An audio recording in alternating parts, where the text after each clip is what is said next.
ಎಷ್ಟೋ ಜನ ಮೂರ್ಖರು ಹೇಳ್ತಾ ಇದ್ದಾರೆ ಪ್ರಧಾನಿಯವರು ಫೋಟೋಗೋಸ್ಕರ ಮಾಡ್ತಾ ಇದ್ದಾರೆ ಫೋಟೋ ಆಪ್ಗಂತ.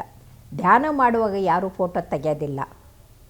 ಬಂದವರು ಫೋಟೋ ತಕ್ಕೊಂಡು ಹೊರಟೋಗ್ತಾರೆ.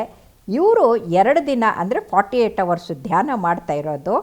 ಅವರು ತಮ್ಮ ಮನಸ್ಸನ್ನು, ಕಲ್ಮಶವನ್ನು, ಇದೇನು ಇಷ್ಟು 108 208 ಇಲೆಕ್ಷನ್ ರ್ಯಾಲಿ ಮಾಡಿದಾಗ ಮಾತಿನ ಭರದಲ್ಲಿ ಬಂದಂಥದ್ದಿರುತ್ತಲ್ಲ, ಆ ಎಲ್ಲ ಕಲ್ಮಶವನ್ನು ತೆಗೆದು ಮನಸ್ಸನ್ನು ನಿರ್ಮಲ ಮಾಡ್ಕೊಳ್ತಾ ಇರೋದಕ್ಕೆ ಇದು ಪ್ರಮುಖ.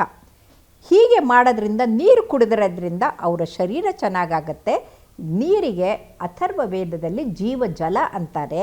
ಆ ಜೀವಜಲದಿಂದ ನಮ್ಮ ಶರೀರದಲ್ಲಿರುವಂಥ ಏನು ಇಂಜುರಿ ಆಗಿರುತ್ತಲ್ಲ ಅದು ಹೊರಟೋಗುತ್ತೆ.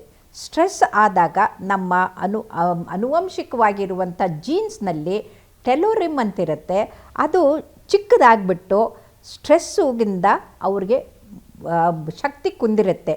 ಅದನ್ನು ಚೆನ್ನಾಗಿ ಮಾಡೋಕ್ಕೆ ಶಕ್ತಿ ಇರೋದೇ ಈ ಧ್ಯಾನ ಮತ್ತು ನೀರು ಕುಡಿದಾಗ.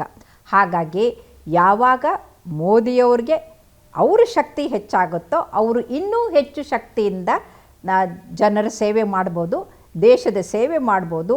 140 ಕೋಟಿ ಜನರನ್ನು ತನ್ನ ಪರಿವಾರ ಅಂತ ತಗೊಂಡು ಅವ್ರಿಗಾಗಿ ತಮ್ಮನ್ನು ತಾವು ಸಮರ್ಪಿಸ್ಕೊಳ್ಳೋಕ್ಕೆ ಅವರ ಮನಸ್ಸು ಶರೀರ ಎರಡೂ ಚೆನ್ನಾಗಾಗತ್ತೆ. ಹಾಗಾಗಿ ಇಲ್ಲಿ ಇದು ಒಂದೇ ನಾಣ್ಯದ 2 ಮುಖ ಅಂತ ಹೇಳ್ಬೋದು. ಅವರು ಆರೋಗ್ಯವಂತರಾಗಿದ್ದರೆ ದೇಶ ಕೂಡ ಆರೋಗ್ಯವಂತರಾಗತ್ತೆ ಅನ್ನೋದನ್ನು ನಾವು ಯೋಚಿಸಬೇಕು.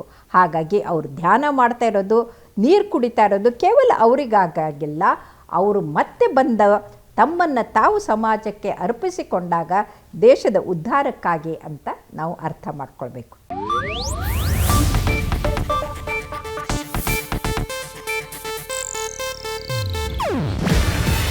ಇದು ಏಷ್ಯಾನೆಟ್ ನ್ಯೂಸ್ ನೆಟ್ವರ್ಕ್ ಪ್ರಸ್ತುತಿ.